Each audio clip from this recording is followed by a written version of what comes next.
দর্শক, স্টার নিউজের নিয়মিত আয়োজন স্টার মানিতে আপনাদের স্বাগত জানাচ্ছি। আমি ফরহাদ হোসেন তালুকদার। আজ আমাদের সঙ্গে অতিথি হিসেবে আছেন বিশিষ্ট অর্থনীতিবিদ ও তত্ত্বাবধায়ক সরকারের সাবেক উপদেষ্টা ডক্টর হোসেন জিল্লুর রহমান। স্যার, আপনাকে স্টার মানিতে স্বাগত। ধন্যবাদ।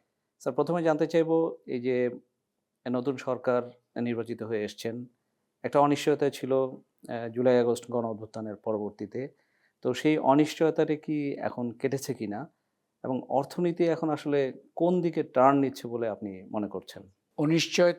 একটা অনিশ্চয়তা কেটেছে। মানে আমরা রাজনৈতিক এক ধরনের অনিশ্চয়তা ছিল, নির্বাচন হবে কি হবে না, সেটা সুষ্ঠুভাবে হবে কিনা, হয়ে যাবে কিনা, পার্লামেন্ট শুরু হতে পারবে কিনা, এই অনিশ্চয়তাগুলো আমরা অতিক্রম করে এসেছি। সরকার এখন বসে গেছে সিটে এবং পার্লামেন্টও সচল হয়েছে। ওই অনিশ্চয়তাটা আমরা অতিক্রম করে এসেছি। বাদবাকি অনিশ্চয়তাগুলো কিন্তু এই রাতারাতি শেষ হওয়ার কথা নয়। বিশেষ করে আপনি অর্থনৈতিক অনিশ্চয়তার কথা বলেছেন। কোভিডের সময় থেকেই কিন্তু বাংলাদেশের অর্থনীতি একটা সংকটময় কাল পার করছে। পুরোপুরি একটা ধাক্কা, কোভিড ধাক্কা প্রথম হলো। তারপর হচ্ছে ইউক্রেন যুদ্ধের ফলশ্রুতিতে বৈশ্বিক একটা অর্থনৈতিক ধাক্কা।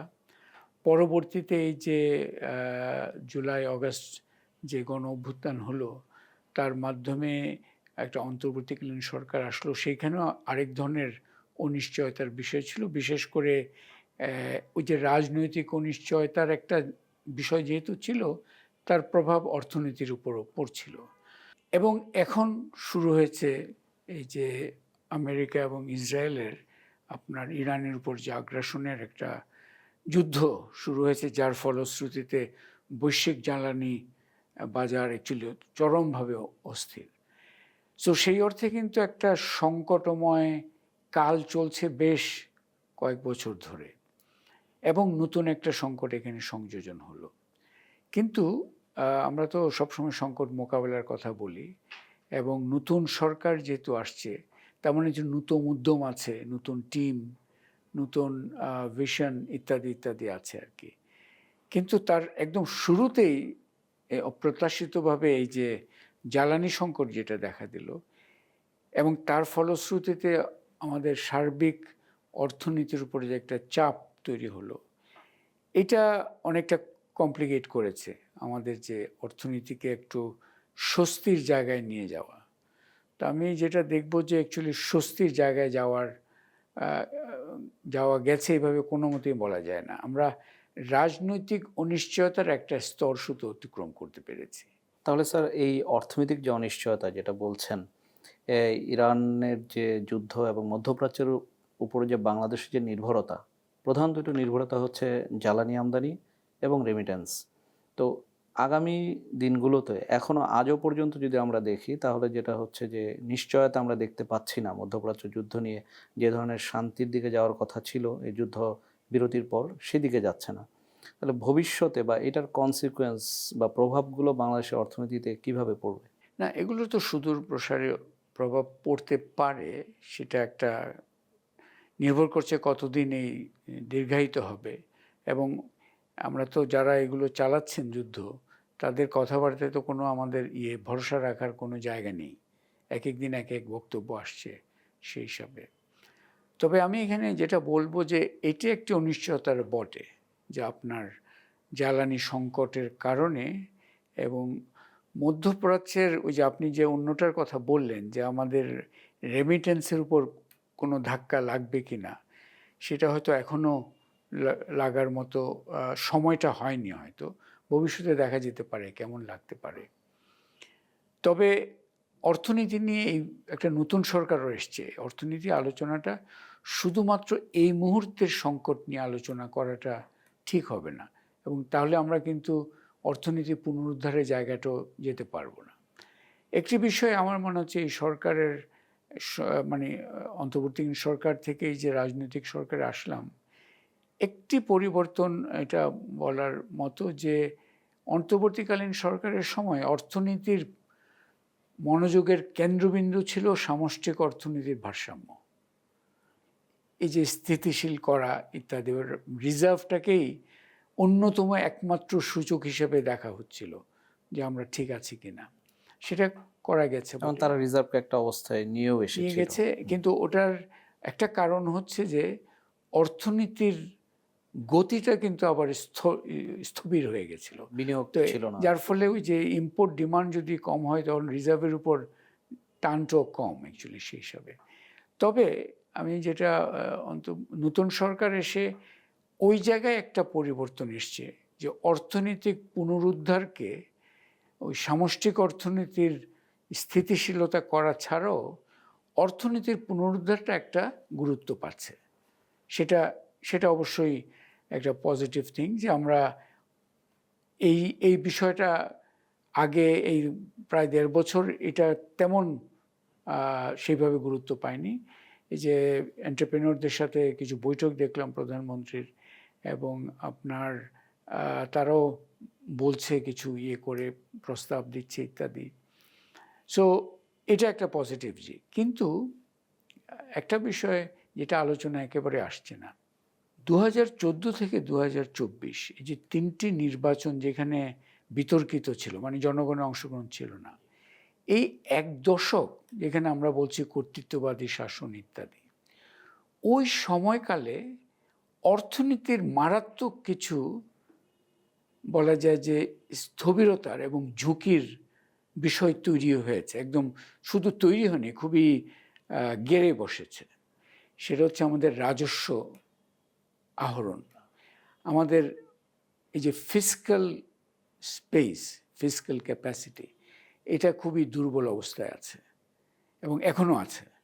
আবার এই যে অনেকগুলো প্রকল্প যেগুলোর ঠিক ঋণের, যেগুলোর অর্থনৈতিক মূল্যায়নটা সঠিকভাবে হয়তো না করেই বড় ধরনের ঋণ নিয়ে এই যে প্রকল্প অনেক নেওয়া হচ্ছে, ওই ঋণের বোঝার যে যে ইন্টারেস্ট সুদ পরিশোধের যে বোঝা, সেটা কিন্তু আরেকটা বড় ধরনের বোঝা হয়ে আছে। সো একদিকে আপনার আছে, এই যে রাজস্ব পাবলিক করা যাচ্ছে না, অন্যদিকে আপনার ঋণের বোঝা দিতে হচ্ছে। আবার আমাদের ইনভেস্টমেন্ট কিন্তু এখনও সেই হিসাবে, নতুন গভর্নমেন্ট এসছে মাত্র ২ মাস হয়েছে, সুতরাং আর একটু সময় দেওয়ার বিষয় আছে বটে, কিন্তু বিনিয়োগের বড় ধরনের যে উল্লম্ফন, এবং সেখানে এখন যে জ্বালানি সংকট সেটাও তো একটা স্তিমিত করেছে, ওটাও কিন্তু এখনও দেখার বিষয় আছে কদ্দূর হবে। এবং জনগণের মধ্যে আবার এগুলোই বিনিয়োগ স্থবিরতার ফলে আবার ব্যাপকভাবে আমাদের কর্মসংস্থানের যে একটা মহাসংকট চলছে, এইগুলো কিন্তু হচ্ছে এক ধরনের বাস্তবতা, যেটা শুধুমাত্র এই জ্বালানি সংকট দিয়ে এটা বোঝা যাবে না। ওই জ্বালানি সংকটের সাথে ওগুলোকে আমাদেরকে মানে এখন যে জ্বালানি সংকট, এটা হচ্ছে একটা সাময়িক বা শর্ট টার্ম একটা সংকট, কিন্তু এটার গভীর হতে পারে, এটা যদি আরও দীর্ঘমেয়াদী হয়। জ্বালানি সংকটের বিষয়টা হচ্ছে এটা কিন্তু সারা অর্থনীতিকে এফেক্ট করে। আপনার এটা তো ফুয়েল ফর এভরিথিং আপনার, এবং জ্বালানি সংকট তো শুধু হচ্ছে না, এই যে সার আমদানি কৃষির জন্য যেটা খুবই গুরুত্বপূর্ণ, সেটাও একটা মধ্যে, ঝুঁকির মধ্যে আছে। মিলে আমরা বলা যায় যে একটা অত্যন্ত সংকটময় বাস্তবতায় নতুন সরকার তার অর্থনৈতিক কর্মকাণ্ড আসলে শুরু করলো আর কি। এখানেই স্যার আপনার কাছে একটা প্রশ্ন যে রাজস্ব আমাদের লক্ষ্যমাত্রা অনুযায়ী সংগ্রহ হচ্ছে না, কিন্তু সামনে আমরা দেখতে পাচ্ছি যে সরকার সম্ভবত একটা বাজেট নিতে যাচ্ছে, নতুন সরকার, যেটার আকার হতে পারে ৯ লাখ কোটি টাকার উপরে। তো সেখানে এই রাজস্ব সংগ্রহের লক্ষ্যমাত্রাটা বা এই আর্নিংটা, সরকারের আয়টা আসলে কোত্থেকে আসবে বলে মনে হচ্ছে? বাজেটের একটা সমাজতাত্ত্বিক আলোচনা হওয়া দরকার। কেন? কারণ একটা উঁচু মাত্রার একটা বাজেট দেওয়াটা একটা রাজনৈতিক ঠিক ফ্যাশন নয়, একটা রাজনৈতিক একটা অবশ্যম্ভাবী অবস্থান হিসাবে দলগুলো নিতে চায় অ্যাকচুয়ালি। এবং আপনি যে ৯ লাখ কোটি টাকার বেশি বাজেটের কথা বললেন, এটা কিছুটা কল্পিত বাজেটও হবে অ্যাকচুয়ালি। কারণ আমাদের যেটা সমাজতত্ত্ব, এই জন্য বললাম সমাজতত্ত্বটা, বাজেট সমাজতত্ত্ব বাংলাদেশে এইভাবে কাজ করছে। আপনি বড় করে একটা বাজেট দিলেন, কিন্তু আপনি জানেন যে ওটা অর্জিত হবে না। ওই রিভাইজ যখন হবে সংসদে, তখন এটা আবার কমে আসবে। এবং অ্যাকচুয়ালটা হয়তো আরও কম হলো। কিন্তু ওই যে প্রথম দিলাম মনে করছি যে মানুষকে একটা বড় বাজেটের দিতে না পারলে মনে হবে যে আমি হয়তো সঠিক কাজ করছি না। কিন্তু আমার মনে হয় এখানে মানুষের ধারণা এবং মানুষ যেভাবে বিশ্লেষণ করে সেখানেও একটা বিবর্তন হয়েছে। এই যে বড় বাজেট দিলে মানুষকে এক ধরনের ইমপ্রেস করা যাবে, মানুষ আসলে ওগুলোতে আর এত ইমপ্রেস হয় না। মানুষ অ্যাকচুয়ালি দেখতে চায় হচ্ছে কিনা, আমি জ্বালানিটা পাচ্ছি কিনা। মানুষ দেখতে চায় যে আমার রাস্তাঘাটগুলো যেগুলো গর্ত টর্ত হয়ে আছে সেগুলো ঠিক হচ্ছে কিনা। মানুষ দেখতে চায় যে কর্মসংস্থানের জন্য বিনিয়োগগুলো বাড়ছে কিনা। এই যে বাজেট একটা বড় করা এবং সেটার, আপনিই তো বললেন রাজস্ব এই বছরই এনবিআরের বিলো টার্গেটের মান যদ্দূর, এখন তো বড় একটা হবে যে বাজেটের এই যে এক ধরনের বলা যায় যে একটা কল্পিত বাজেটে এটার যোগানটা কোত্থেকে আসবে, ফুয়েলটা কোত্থেকে আসবে। স্যার, আমরা আলোচনা আবার শুনবো। তার আগে নিচ্ছে একটি বিরতি। দর্শক কোথাও যাবেন না, আমাদের সঙ্গেই থাকবেন। সুপ্রিয় দর্শক, বিরতির পর আবারও আপনাদের স্বাগত স্টার মানি অনুষ্ঠানে। আমাদের সঙ্গে আছেন বিশিষ্ট অর্থনীতিবিদ ডক্টর হোসেন জিল্লুর রহমান। স্যার, আমরা বিরতির আগে আলোচনা করছিলাম রাজস্ব টার্গেট নিয়ে। তো এখানেই যদি আমি আরেকটু প্রশ্ন আপনার সাথে যুক্ত করি যে একটা বড় বাজেট সরকার পরিকল্পনা করছে, তার জন্য একটা বড় রাজস্ব সংগ্রহ করতে হবে, কিন্তু বাস্তবতা হলো সেই অনুপাতে আমাদের রাজস্ব সংগ্রহ হয় না বা হচ্ছে না। তো এমন পরিস্থিতিতে সরকার যে নির্বাচনী বিভিন্ন প্রতিশ্রুতি নিয়েছেন, যেমন কৃষক কার্ড কিংবা ফ্যামিলি কার্ড, এই সমস্ত প্রতিশ্রুতি বাস্তবায়নে আসলে বাজেটে সরকার কতটা চাপ অনুভব করবেন বলে মনে করছেন? না, চাপ তো অনুভব, এবং সরকার যে কৃষক কার্ড, ফ্যামিলি কার্ড ইত্যাদির কথা বললেন, এগুলো আপাতত পাইলট প্রজেক্ট হিসাবেই হবে। মানে এটার যে লক্ষ্যমাত্রা আছে সেটা বেশ কয়েক বছরের পরেই অর্জিত হওয়ার কথা। সেজন্য এগুলো এই মুহূর্তে স্কেলিং আপ হবে আমি সেটা ধরছি না, এটা হবে না অ্যাকচুয়ালি। তো ওই একটা তো বিষয় থাকেই যে আপনার অর্থ কোত্থেকে আসবে। এখন অর্থ কোত্থেকে আসবে, এখানে এই প্রশ্নের উত্তরের মধ্যে কিন্তু তিনটে বিষয় এখানে জড়িয়ে আছে। একটি হচ্ছে যে আপনার এই যারা রাজস্ব আহরণ করবেন তাদের দক্ষতা, এনবিআরের এই যে সংস্কারের বিষয় আছে, এনবিআরের দক্ষতার বিষয় আছে, এনবিআর যে যারা ট্যাক্স দিতে উৎসুক বা যারা রাজি আছেন, চান, তাদেরকে কিভাবে আরও সহজে আনতে পারে, যে এই একটা বিষয় আছে। আরেকটি হচ্ছে যে আমাদের বাজেট করলাম কিন্তু ব্যয় দক্ষতা খুবই জরুরি।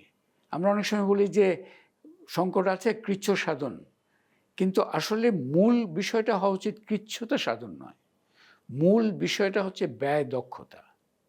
আপনি এখনও দেখবেন, আমরা বহু দেখেছি বিল্ডিং বানানো হয়েছে, পড়ে আছে, ছোটোখাটো নিয়মের জন্য কিছু হয়নি।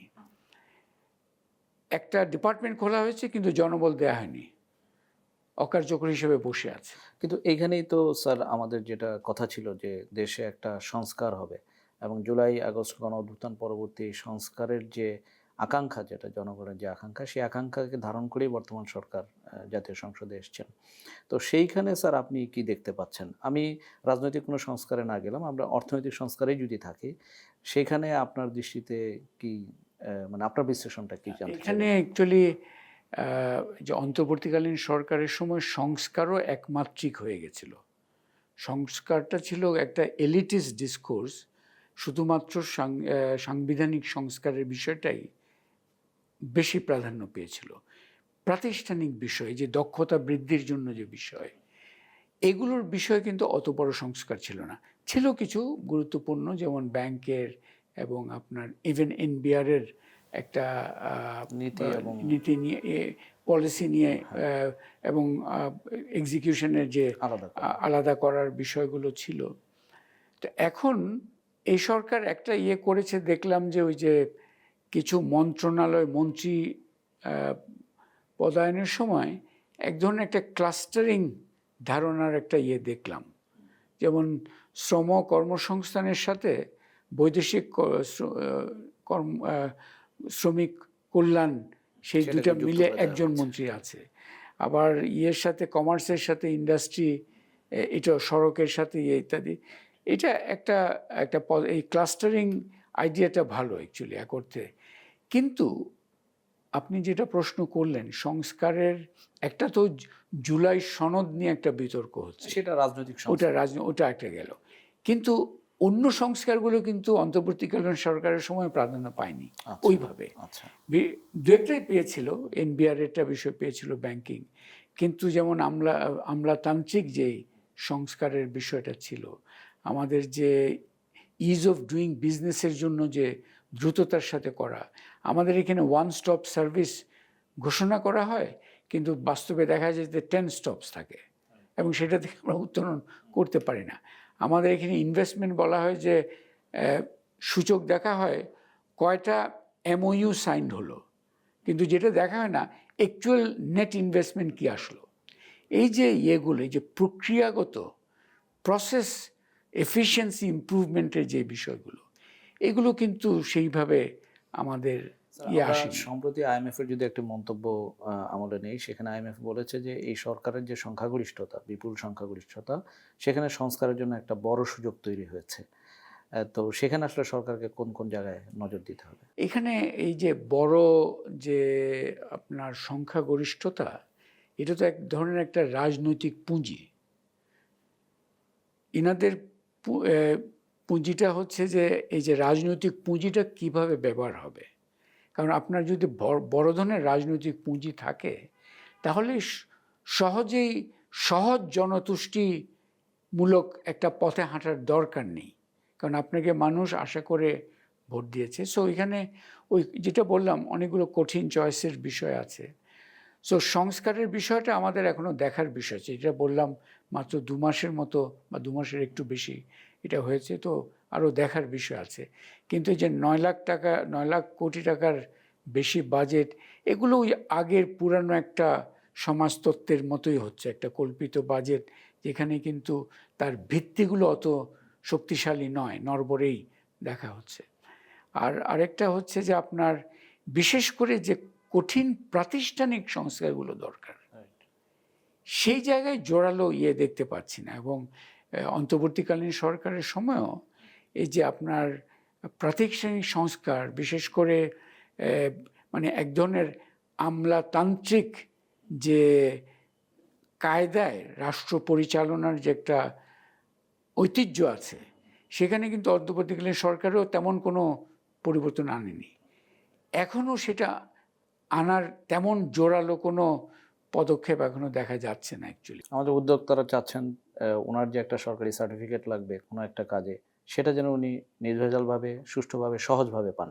শুধু সহজভাবে না, উনি সময় মতো পান। রাইট, সময় মতো। এখন যেটা হচ্ছে, আমাদের দেশে এই যে উদ্যোক্তা শ্রেণী বলি, সাধারণ মানুষ বলি, আমি আপনি বলি, আমরা একটা বিষয় নিয়ে বাংলাদেশে অনেক আলোচনা হয়, দুর্নীতি। এটা বড় ধরনের একটা সমস্যা। কিন্তু সমান্তরাল আরেকটা আলোচনা খুবই জরুরি বাংলাদেশে, সেটা হচ্ছে হয়রানি। হয়রানির জগৎটা কিন্তু একটা বিশাল জগৎ, এবং এই জগৎটা প্রাতিষ্ঠানিক কারণে এগুলো হচ্ছে অ্যাকচুয়ালি। আমি অফিসে গেলাম, উনি নেই। তাহলে সংস্কারটা আসলে ওই জায়গাটায় হওয়া উচিত। ওই জায়গাটা, কারণ আমি দুর্নীতির রোধের জন্য সংস্কার করব, কিন্তু হয়রানি রোধের জন্য আমার সংস্কার করতে হবে, সমান্তরালভাবে করতে হবে। সম্প্রতি নতুন সরকারের সময় আর্থিক খাতে কিছু আলোচনার জন্ম হচ্ছে, বিষয়টিকে আপনি কিভাবে দেখছেন? কয়েকটা বিষয়। একটি হচ্ছে আপনার গভর্নরের যে আগের গভর্নরের রিমুভাল, যে তাকে সরানো হলো, সেটা একটা কাঁচা কাজ হয়েছে, এটা বুঝলাম। আবার আগের গভর্নরও আবার যে সব কিছু সঠিক করছিলেন তা নয়, কারণ উনি অর্থনৈতিক পুনরুদ্ধারের বিষয়টাকে অত বেশি গুরুত্ব ওইভাবে দেননি অ্যাকচুয়ালি, আমরা যে দেখলাম পুরো ইয়েতে। তো এখন যেটা সমালোচনা বা আলোচনার জন্ম হচ্ছে কয়েকটা বিষয়ে। একটি হচ্ছে যে খুবই সম্প্রতি একটা ব্যাংক রেজলিউশন অ্যাক্ট হলো, যেটা জাতীয় সংসদে পাশ হলো। ওখানে আমরা যেটা একটু আশ্চর্য হয়ে দেখলাম, এবং এই জায়গাগুলোতেই ওই অনিশ্চয়তাগুলো তৈরি হয়। ধরেন আপনি একটা সুচিন্তিতভাবে একটা জাতীয় সংসদে একটা আইন উত্থাপন করছেন, ব্যাংক রেজলিউশন অ্যাক্ট।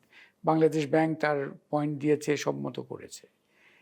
কিন্তু যেদিন পাশ হবে তার আগের রাতে, অথবা যেদিন রাতে পাশ হবে সন্ধ্যার সময় হঠাৎ একটা ক্লজ ঢুকিয়ে দেওয়া হলো, হয়তো মন্ত্রণালয় থেকে হলো, এই যে পুরনো মালিকরা ফিরে পাবেন, এই যে একীভূত ব্যাংকগুলোর পুরনো মালিকরা ফিরে আসার একটা পথ তৈরি হলো। এটা কিন্তু আমি যতদূর জানলাম যে এটা কিন্তু প্রস্তুত যেটা করা হচ্ছিল তার মধ্যে এটা প্রাথমিকভাবে ছিল না অ্যাকচুয়ালি। এটা একটা ভুল সিগন্যাল দিয়েছে।